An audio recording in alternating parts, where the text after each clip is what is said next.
उन लक्ष्य की पूर्ति की ओर अग्रसर हो रहे हैं। वो समझ रहा है कि मेरा नाम इस दृष्टि से ही पूर्णता प्राप्त कर सकेगा। मेरे जीवन में एक संतोष है, मेरे जीवन में सुख है, मेरे जीवन में एक पूर्णता है। मैं पूर्णता की ओर अग्रसर हो रहा हूं क्योंकि गुरु ने मुझे ये सलाह दी है, और मैं भी आपको यही सलाह दे रहा हूं कि शरीर इसलिए है कि हम निरंतर इससे कार्य करते रहें। ये मन इसलिए है कि बराबर अपने लक्ष्य की ओर अग्रसर होते रहें। ये भावना इसलिए है कि हम अपने जीवन को उस ऊंचाई पर पहुंचा दें जहां मृत्यु हमें स्पर्श नहीं कर सके। जीवन का साथ आज समझेंगे, 10 साल बाद समझेंगे, 50 साल बाद समझेंगे, मृत्यु के 2 मिनट पहले समझेंगे, पर समझेंगे जरूर। कई लोग 60% लोग जो मृत्यु मुस्कुराते हुए, 20% लोग मृत्यु को प्राप्त होते हैं तो बहुत मुस्कुराते हुए मरते हैं। 80% लोग होते हैं जो तड़फते हैं, बेचैन होते हैं, 4 महीने बीमार रहते हैं और अंत में मुंह बंद हो जाता है, गला रुंध जाता है, आंखों में से आंसू बहते रहते हैं और बोल नहीं पाते। वो सोचता है कि मैंने जिंदगी में पाप किए हैं, अधर्म किया है, उसे लूटा है, उसको खसोटा है, उससे पाप किया है, उसको धोखा दिया है, अब मैं कुछ नहीं कर सकता। ये बेटे खड़े हैं केवल पैसा पाने के लिए खड़े हैं, मेरे सेवा के लिए नहीं खड़े हैं। ये सोच रहे हैं कि मरे और काम दाह क्रिया करें, और उसके लिए बोल नहीं पा रहा है। और बेटे ने पिताजी बोलिए किन किन का पैसा बाकी है, किन किन से लेना है, नोट करवा दीजिए, आपको सब याद है, गड़ा हुआ कहां है, आप थोड़ा बोलिए। डॉक्टर साहब कोई ऐसा इंजेक्शन लगाइए कि एक बार बोल दे कि धन गड़ा हुआ कहां कहां पर है, कुछ बताए। वो डायरी कहां है जिसमें पैसे लिखे हुए, वो डायरी कहां छिपी हुई पड़ी है। अब बेटे वो सोच रहे और वो रो रहा है कि मैंने जिंदगी में कुछ नहीं किया, और आंसू उसके इसलिए बह रहे हैं। और बेटे समझते हैं कि हमारी याद में आंसू बहा रहा है। पति सोच रहे कितना प्यार करते हैं, आंसू बहा रहा है। अरे वो खुद रो रहा बेचारा कि मैं जिंदगी में कुछ नहीं किया, इसलिए रो रहा है। इसलिए मनसा वाचा कर्मणा, केवल मन से या वचन से आप मुझे गुरु कहें और मन से राम राम कहें ईश्वर से, वो नहीं हो सकता। आप मन वचन कर्म से पूर्ण त्यागमय बनेंगे, मैल में रहते हुए भी। बहुत कठिन है मैल में रहते हुए त्याग में बनना, बहुत कठिन है। एक आश्रम में रहते हुए त्याग में बनना बहुत कठिन है। अपनी जबान को कंट्रोल करना बहुत कठिन है, क्योंकि हर व्यक्ति भ्रमित करेगा आपको। वो पाप बन के आपके सामने खड़ा होगा, उसमें आप स्थिर रहेंगे, दृढ़तापूर्वक खड़े रहेंगे। ये निश्चय कर लिया कि मुझे ये करना है, करना है, इस पार की गाड़ी है, क्या बिगड़ेगा, नुकसान क्या होगा? या तो कंगाल हो जाऊंगा, दिवाली हो जाऊंगा, देखा जाएगा, या अपने आप में पूर्णता प्राप्त कर लूंगा, देख जाएगा। मानसरोवर नाव डाल दिए, या तो मानसरोवर पार कर लूंगा, बीच में डूब जाऊंगा, होना ही है, मृत्यु तो होनी है, हो जाएगी, बीच में हो जाएगी तो बीच में हो जाएगी। मगर ठेवनहार सही है तो सही है। फिर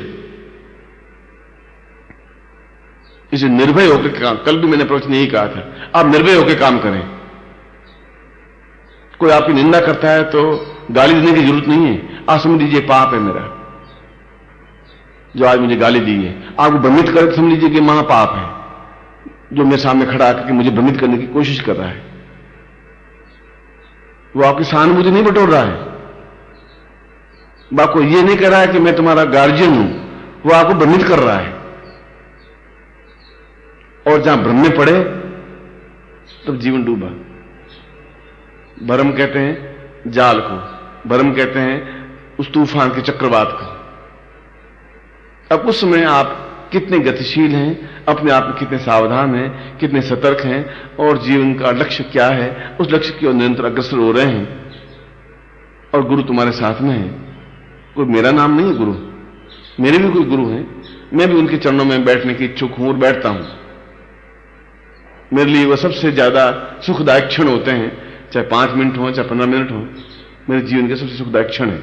अब जबरदस्ती में मर नहीं सकता कि तलवार लिए मारो, मर नहीं सकता, पर इच्छा भी नहीं है जीवन की। ये बिल्कुल सुबह प्रातःकाल बोल रहा हूं, ऐसे मेरी इच्छा नहीं है। मेरी इच्छा यह है कि मैं कुछ करूं, कुछ ग्रंथ लिखूं, ये इच्छा है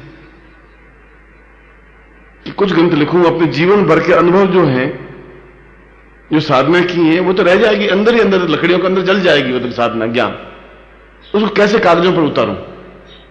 जीवन का लक्ष्य मेरा यह है, उसकी तरफ प्रयत्नशील हूं, मगर वह एटमॉस्फेयर मुझे मिले, वह चेतना पैदा हो, वह कंपटीशन पैदा हो, वह दोनों स्थितियां बने तो मेरे जीवन का लक्ष्य पूरा हो कि वह ज्ञान अपने आप में इस पृथ्वी पर उतरे, इस कागजों पर उतरे, वो कागज जीवित रहे, ग्रंथ जीवित रहे। रामायण जीवित है, रामचरितमानस जीवित है, भर्तृहरि शतक जीवित है, उपनिषद जीवित हैं।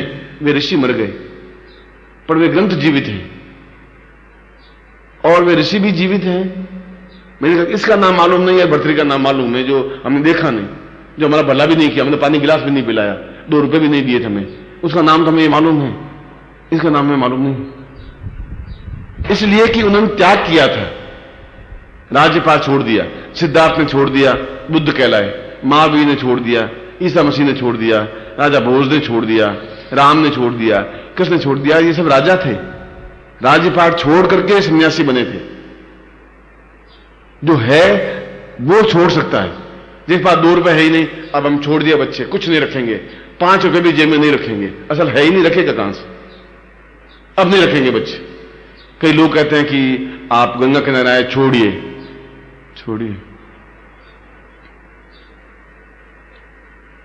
हम क्रॉन्च बीज खाना छोड़ देंगे।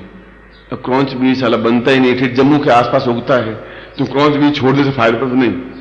मिठाई छोड़, जलेबी छोड़, नहीं, क्रॉन्च बीज छोड़ देंगे बच्चे। अच्छा भाई, अब वहां भी वो चालाकी बरत रहा है। आदमी चालाकी ही बरतता है कि क्या छोड़े, मिठाई खाना छोड़ दे, कभी मिठाई की इच्छा होगी तो मुश्किल हो जाएगी, जलेबी छोड़ नहीं सकते, क्या करें, क्रॉन्च बीज छोड़ दिए बच्चे, क्रॉन्च बीज छोड़ दिए। अब पंडे क्या कहे। इसलिए जीवन अपने आप में त्यागमय है, जीवन को समझने की जरूरत है, जीवन को सेवा में लगाने की जरूरत है, देह को निरंतर क्रियाशील होने की जरूरत है, और जो लक्ष्य निश्चय कर लिया उस लक्ष्य को प्राप्त करने की जरूरत है, चाहे 24 घंटे एक टांग पर खड़ा रहना पड़े। कर लिया, निश्चय कर लिया, देखा जाएगा। उसके बाद मां बाप भाई बहन कुछ नहीं कर सकते, समाज आपका कुछ नहीं बिगाड़ सकता। ये मेरा अनुभव है। मैंने अगर कोई गलत काम, समाज मेरा कुछ बिगाड़ नहीं पाया। मैंने अच्छा काम किया तो समाज ने मुझे कोई यह सम्मान देकर ऊंचा नहीं उठाया। ये मेरा उदाहरण है। कोई समाज किसी को ऊंचा नहीं उठाता है, कोई परिवार किसी को ऊंचा नहीं उठाता है। आप एक बार बेहोश होकर देखिए, मैं आपको शवासन सिखाता हूं, और आप बेहोश होकर देखिए लोग कितना कहते हैं, हाय हाय कहते हैं, जल्दी करो उसको जलाओ, फुर्ती करो उसको उठाओ। अरे तुम्हारा बेटा है, 2 दिन पड़ा रहने दो, यहां चाहे तो बल्ब की सिड्डियां लगा दो, इतना जवान बेटा है कि नहीं, इसको उठाओ, अर्थी पर बांधो, इसको जलाओ जल्दी से। आप सोच लीजिए कितना मोह है। कब एक दिन बेहोश होकर देखिए तो सही, बेहोश ऐसा कि सांस और धड़कन दोनों बंद हो, शवासन आपको आना चाहिए, आप करके देखिए। विक्रमादित्य ने ऐसा किया था, सोने का खंबा था, विक्रमादित्य को शवासन आता था। वो एक दिन गुरु ने कहा कि तुम्हारी पत्नी तुम्हारी नहीं है। मेरी पत्नी मेरे बिना पानी नहीं पीती है। जब मैं दोपहर को राज्य कार्य 11 बजे समाप्त करके और जो मुकदमे होते निपटा करके जब मैं जाता हूं तो रोती है, आंखों से आंसू बहते हैं कि आप 11:15 बज गए, आप आए नहीं, मैं प्यासी हूं, खाना खाना है, चलो खाना खाते हैं। और मुझे खाना परोसती है, पंखा जलती है, मेरे बिना नहीं रह सकती। गुरु ने कहा कि तुम मूर्ख हो, तुम मोहांध हो। गुरु जी मोहांध कहां, मैं रोज देख रहा हूं, आप मोहांध कह रहे हैं, आपकी पत्नी है नहीं, इसलिए मोहांध कह रहे हैं। मेरी पत्नी है इसलिए मुझे मालूम है, मैं तुझे शवासन सिखा रहा हूं। शवासन में देखिए धड़कन बंद हो जाती है, नाड़ी बंद हो जाती है और जिंदा रहता है आदमी। वो श्वासन ऐसा नहीं आंख बंद के पड़े रहे, वो श्वासन ऐसा श्वासन नहीं कहलाता। डॉक्टर आके चेक करते, डॉक्टर इज डाइट, वो सर्टिफिकेट देख के देगा ही, और आप डाइट नहीं, आप सुन रहे हैं सब कुछ, क्योंकि उस प्राणमय में चले गए, ऊर्जामय में चले गए, वो सुन रहे हैं सब, और वापस आप आ सकते हैं देह में। तो उसने कहा ऐसा करो कि तुम कल मैं तुम्हें श्वासन सिखा रहा हूं, महीने भर बाद तुम्हें बता दूंगा। कि आप महीने भर क्या 10 महीने बाद सिखाओगे। मेरी पत्नी को मैं जानता हूं, वह पानी वास्तव में पीती नहीं, क्योंकि दास से उसने सीआईडी करवाई है, वह नहीं पीती है पानी। जब मैं जाता हूं तो पहले मुझे खाना खिलाती, फिर पानी पीती, फिर रोटी का कौर खाती है। क्या तुम सही कह रहे हो? पर मैं भी सही कह रहा हूं, क्योंकि मैं गुरु तो हूं, पर गुरु की उस लहर से आया हुआ हूं, जो आज से 5000 साल से जो धागा आ रहा था, वो धागा मेरे अंदर है, वो ज्ञान की धारा मेरे अंदर है, खाली मैं गुरु नहीं। कि तुम्हारे बिल्कुल महल के बीच में सोने का एक खंबा है, जिसके ऊपर महल की छत टिकी हुई है। आप एक दिन पांव की उस अंकुड़ी देकर के आप शवासन करके लेट जाना, कि उससे क्या होगा कि देख लेते हैं क्या होता है। तू तो इतने कर लेना, 15-20 मिनट शवासन में आ जाना, कि उसे लाभ क्या। उसने कहा लाभ तो बाद में मालूम पड़ेगा ना, कोई चीज बेचेंगे खरीदेंगे तो मालूम पड़ेगा ना, तुम अभी तो इतना ही करना। गुरु जी शवासन सिखा दो, कर लेते हैं। शवासन सिखा दिया। वो बिल्कुल जैसे यहां पर ये छत अगर टिकी हुई हो किसी थंबे से, और थंबा अगर हटा दे छत गिर जाएगी, गारंटी है। उस थंबे सोने का थंबा था, सोने के थंबे से पांव की अंकुड़ी देकर के धड़ाम से पड़ गया, बेहोश हो गया। रानी दौड़ती हुई क्या हुआ क्या हुआ, हिलाया तो वो तो बेहोश। वैद्य को बुलाया, उसमें डॉक्टर थे नहीं। वैद्य आए, नाड़ी देखी, नाड़ी है ही नहीं, यहां देखा नाड़ी नहीं। राजा साहब तो चले गए। अरे राजा साहब चले, अजय को कान देके सुनो, अजय की बीट नहीं। हाहाकार मत किया, राजा साहब मर गए, राजा साहब मर गए। रानी एकदम से बाल खोले, बाल तोड़े, और एकदम से छीछानी पीटने लगी, रोने लगी। आधे घंटे तक गामा मचा रहा। अब उसने मरे हुए आदमी अकड़ जाता है, मरते ही 5 मिनट बाद अकड़ जाता है, उसको सीधा दिखे। जैसे पालकी मारते हैं, कभी आप ये सन्यासी लोग होते हैं, इनकी पालकी निकलती है। हम तो लेटे हुए जाते हैं, वो बैठे बैठे जाते हैं, उन पालकी में बैठा करके फिर उनको लेके जाते हैं और फिर जाके जलाते हैं। ये जो वैरागी साधु होते हैं। और हम मरते ही कहते हैं कि इसको नीचे लिटा दो, और वैरागी साधुओं को लेटाते नहीं है, उनको बिठा देते हैं और बैठे बैठे मर जाते हैं। मरते फिर बस जैसा होता है वैसे ही वैसे रहते हैं। ये काश टूट जाएगा बेटा कोई टाइम, इसलिए एक साइड में रखो।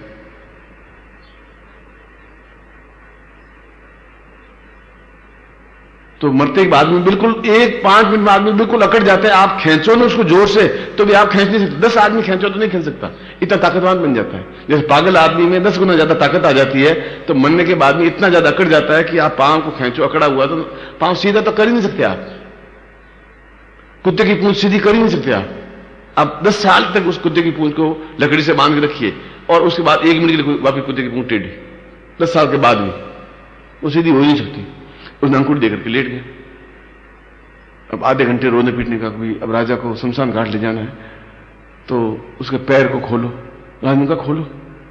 अब 4 आदमी इधर जुटे, 4 आदमी इधर जुटे, अब पैर अकड़े हुए बिल्कुल थंबे के चारों तरफ, अब पैर खुले नहीं।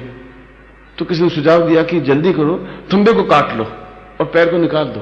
मैंने कहा नहीं, थंबे को मत काटो। थंबे कैसे काटते, दिमाग खराब है क्या, मैल गिर जाएगा और सभी छत गिर जाएगी। और मरे हुए आदमी की क्या बात है, अब भले काटो या नहीं काटो, इनके पैर ही काट दो, थंबे को क्यों काट रहे हो। वह रानी जो 1 मिनट भी जिंदा नहीं रहती थी, वो कह रही है अब इसके पैर को काट दो। वो पड़ा पड़ा सुन रहा है। लोगों ने कहा कि राजा साहब के पैर कैसे काटेंगे, राजा साहब हैं, अब मरे हुए और टुकड़े आदमी को कैसे जलाएंगे, लोग क्या कहेंगे। और थंबा तो वापस बन जाए, अभी टेक लगा देंगे दूसरी लकड़ी की, फिर वापस सोने का थंबा बना देंगे। हमारे पास सोने की आपके यहां कमी नहीं महारानी जी, तो पैर काटने का तो कोई तरीका नहीं हुआ। उसको नहीं, थंबे को नहीं काटना है, मैं आज्ञा दे रही हूं। अब राजा मर गए तो रानी, अब मैं हूं, अब तो मैं सम्राट हूं, राजा यहां राज्य का मैं अधिपति हूं, इसलिए मैं अधिपति हूं, इसलिए मैं आज्ञा दे रही हूं, थंबा नहीं काटने से पैर काट लो आप। अभी चुप रहो, महारानी का आज्ञा माननी पड़े। तो लाए साहब तलवारें और खींच करके खड्ग लाए, पैर काटे। उसने सोचा, राजा ने सोचा अब साला पैर काट ही लेंगे ये, अब अगर मैं नहीं जागा तो गए पैर मेरे। फट उठ के खड़ा हो गए। अरे राजा साहब जीवित हो गए, राजा साहब जीवित हो गए, राजा साहब उठे, गमछा डाला, सीधा सन्यास की ओर रवाना हो गए। उन्होंने कहा जिस पत्नी को इतना प्यार करता था, जिसके पीछे मैं दीवाना था, जो मुझे दीवानी होने का नाटक कर रही थी, वो नाटक था, वह प्यार था कहां।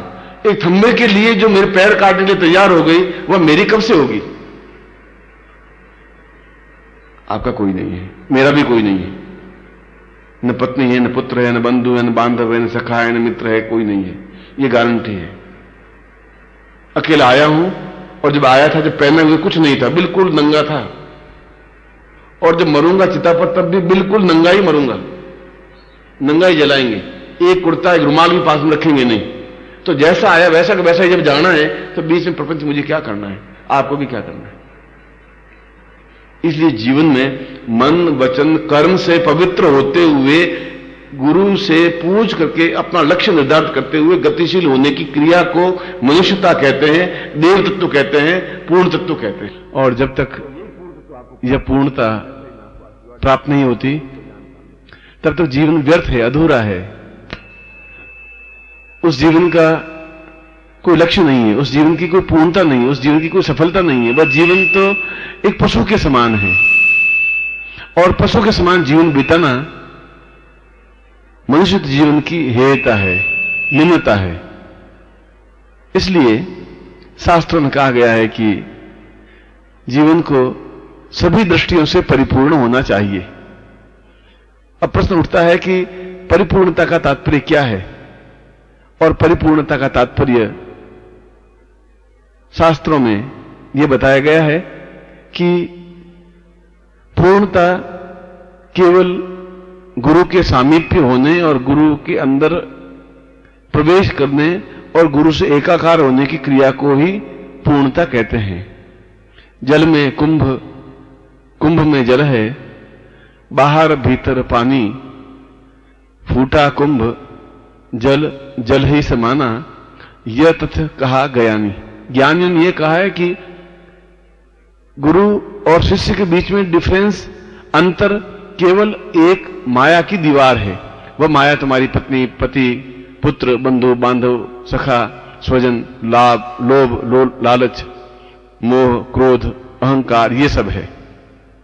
और जो ही उन दोनों के बीच में जो विभेदक रेखा है, इसको जो ही गुरु तोड़ता है, गुरु समझाता है, जैसे मैंने पिछले अभी 5-7-10 मिनट में आपको समझाया कि ये सब एक पाप है जो पाप बन करके तुम्हारे सामने आते हैं, और जब तक ये पाप समाप्त नहीं हो जाएंगे तब तक जीवन में तुम पूर्णता प्राप्त नहीं कर सकते। और जिस दिन ये दीवार टूट जाएगी, फूटा कुंभ जल जल ही समाना, गुरु शिष्य में, शिष्य गुरु में समा जाएगा और अपने आप में वह पूर्णता प्राप्त हो जाएगी जो शास्त्रों में पूर्णमदः पूर्णमिदम् कहा गया है। और जैसा कि मैं बता रहा हूं कि यह परिवार एक ढोंग है, एक ढकोसला है। यह स्त्री, यह पति, यह पत्नी, यह पुत्र, यह केवल एक स्वार्थमय संबंध है। और जितना ही इन स्वार्थ से आप परे हटेंगे, उतना ही आप एक तत्व के नजदीक, एक ज्ञान के नजदीक, एक चेतना के नजदीक, एक पूर्णता के नजदीक पहुंचेंगे। वाल्मीकि अपने आप में एक बहुत बड़ा डाकू था और रोज हत्याएं करता था, उनसे लूटता था, स्त्रियों के गहने छीन लेता था और घर जाकर के पत्नी को वह गहने देता, धन देता, और पत्नी बहुत प्रसन्न होती। मां को स्वादिष्ट भोजन देता, मां प्रसन्न होती, और उसने समझ रखा था कि यही जीवन का सत्य है। मगर एक दिन घूमते घामते नारद उधर से गुजरे, दोपहर तक हो गया था, कोई ग्राहक राहगीर मिला ही नहीं था। डाकू वाल्मीकि ने उस नारद को पकड़ लिया। नारद ने कहा कि तुम मुझे क्यों पकड़ रहे हो, तुम डाकू हो, पर मेरे पास तो कुछ है ही नहीं। मेरे पास एक वीणा है जिसमें नारायण नारायण की ध्वनि करता रहता हूं। न धन है, न दौलत है, न मां, मेरे पास तो कुछ है ही नहीं। उन्होंने कहा नहीं, आज के दिन खाली जा रहा है, वीणा ही ले ले, मैं वीणा बेच करके 5-7-10 रुपए कमाई लूंगा। नारद ने पूछा कि तुम ये सब किस लिए कर रहे हो? उसने कहा कि मैं अपने परिवार के लिए कर रहा हूं। नारद ने पूछा कौन सा परिवार, कैसा परिवार, क्या परिवार तुम्हारे साथ चलेगा? उसने कहा निश्चित रूप से चलेगा। पत्नी मेरे बिना एक क्षण भी रह नहीं सकती। मां 10 मिनट लेट पहुंचता हूं तो आंखों में से आंसू बहने लग जाते हैं। बेटे इंतजार करते रहते हैं, और ये सभी मुझे प्राणों से बहुत प्रिय हैं और मुझे बहुत प्यार करते हैं। इसलिए जो तुम कह रहे हो साधु कि ये परिवार क्या है और क्या संबंध है, ये तुम झूठे हो, ये तुम्हारी मिथ्या कथन है। नारद ने कहा कि तो फिर ऐसा करो, घर जाकर के पूछ के आ जाओ कि क्या वे सब तुम्हारे हैं। उसने कहा कि नहीं, मैं तुम्हें छोड़ूंगा नहीं, हो सकता है तुम भाग जाओ। उसने कहा तुम मेरी वीणा ले लो और मुझे पेट से बांध दो, मैं घर जाके पूछ के आ जाओ कि तुम जिनके प्रति आसक्तिमय हो, क्या वह सब तुम्हारा है? बस। वाल्मीकि ने नारद को पेट से बांध दिया और घर गया।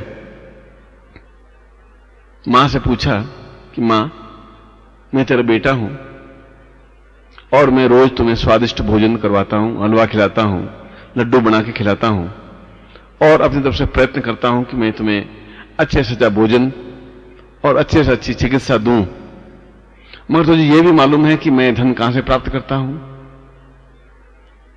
मैं डाके डाल करके, लोगों को लूट करके धन इकट्ठा करता हूं तुम्हारे लिए, और यदि इससे पाप होगा तो पाप भी तुम और मैं दोनों बराबर बांटेंगे, क्योंकि मेरा कमाया हुआ धन तुम भी खाती हो। मां ने कहा कि मैं तुम्हारे पाप में शामिल नहीं हूं, मैं शरीक नहीं हूं। तुम्हारी ड्यूटी है, तुम्हारा धर्म है कि तुम मुझे भोजन करवाओ। तुम कैसे लूट के आते हो, और अगर उससे पाप होता है तो उस पाप के तुम ही जिम्मेवार हो, मैं तुम्हारी जिम्मेवार नहीं हूं। मैं तुम्हारे इस मामले में कुछ भी नहीं लगती हूं। एक बहुत बड़ा झटका लगा वाल्मीकि को, तो पत्नी के पास गया। पत्नी लूट के कमाए हुए गहने पहन करके बैठी हुई थी और वाल्मीकि का इंतजार कर रही थी। वाल्मीकि ने कहा कि सुमुखी, आज तुमसे एक सवाल पूछने आया हूं। पत्नी ने कहा कि पूछो। वाल्मीकि ने कहा कि तुम्हें मालूम है तुमने जितने गहने पहन रखे हैं, जितना ऐश आराम भोग विलास मकान धन वैभव दिया है, यह किसने दिया है? यह आपने दिया है। और तुम्हें मालूम है कि मैं क्या काम करता हूं या किस प्रकार से हिलाता हूं? कि शायद, पत्नी ने कहा कि शायद आप लूट मार करके, राहगीरों को लूट करके, खसोट करके धन और गहने लाते हो। वाल्मीकि ने पूछा, तो इससे पाप तो जरूर लगता ही होगा। पत्नी ने कहा कि जरूर लगता होगा, क्योंकि इस प्रकार से धोखा देना, छल करना पाप है ही। तो वाल्मीकि ने कहा कि फिर तुम पाप में भी मेरी भागीदार हो, क्योंकि तुम अर्धांगिनी हो। जब ये गहनों में और धन में और यश में और प्रभुता में तुम बराबर की हिस्सेदार हो, तो पाप में भी हिस्सेदार हो। पत्नी एकदम से तुनक करके बोले कि मैं पाप में भागीदार नहीं हूं। मैं ये नहीं कह रही तुम कैसे कमा के लाओ, ये तुम्हारा ड्यूटी, तुम्हारा धर्म, तुम्हारा कर्तव्य है कि तुम मुझे 2 जून की रोटी खिलाओ और कपड़े पहनाओ और गहने पहनाओ। ये तुम्हारा कर्तव्य है। तुम कैसे लाते हो ये तुम जानो, इसकी जिम्मेवार मैं नहीं हूं। मैं पाप में तुम्हारी भागीदार नहीं हूं। पाप तो तुम्हें अकेले ही भोगना पड़ेगा। और वाल्मीकि को ऐसा लगा कि जैसे छाती में कोई घूंसा मार दिया गया हो। जिस पत्नी पर वह जान छिड़कता था, उसी ने ऐसा जवाब दे दिया। उसे बहुत बड़ा दुख हुआ। वह वापस आया और नारद को पेट से खोल दिया। उसने कहा, आज मेरी आंखें खुल गई कि न पत्नी होती है, न मां होती है, न बेटा होता है। परिवार का कोई व्यक्ति तुम्हारे साथ नहीं होता, पाप में कोई साथ नहीं होता। अगर तुम पाप में, छल में संपत्ति एकत्र करते हो तो वह तुम्हारा ही भोग है, और उस भोग का, उस पाप का फल तुम्हें ही भोगना पड़ेगा। यह ज्ञान मुझे आज हो गया, प्रत्यक्ष घर जाकर के पूछ करके, और मैं तुम्हें अपना गुरु मानता हूं। अब मुझे क्या करना है? नारद ने कहा कि तुम्हें आज से यह छलमय धन एकत्र करने की क्रिया छोड़ देनी चाहिए और केवल राम का नाम उच्चारण करना चाहिए, नारायण का नाम उच्चारण करना चाहिए, और इसके अलावा कोई शब्द उच्चारण करना ही नहीं है। यदि कोई इच्छा से तुम्हें रोटी दे दे तो रोटी खा लेनी है, क्योंकि ये पत्नी, ये मां, ये पुत्र, ये बंधु, ये बांधव है ही नहीं, ये केवल माया है। और तुम माया में ग्रस्त थे, आज पहली बार माया से बाहर निकले हो। वाल्मीकि डाकू नारद के चरणों में गिर पड़ा और निरंतर नारायण नारायण की ध्वनि करता रहा। और एक दिन वही डाकू वाल्मीकि उच्च कोटि का महाकवि बना, जिसने रामायण जैसे ग्रंथ की रचना की और ऋषि तुल्य कहलाया। मेरे कहने का तात्पर्य यह है कि जीवन का सार पत्नी, पति, धन, यश, मान, वैभव, प्रतिष्ठा यह नहीं है। जीवन की श्रेष्ठता तो आप क्या हैं और किस प्रकार से आप गतिशील हैं, आप किस प्रकार से कार्य कर रहे हैं, किस प्रकार से आपकी संतोष वृत्ति है।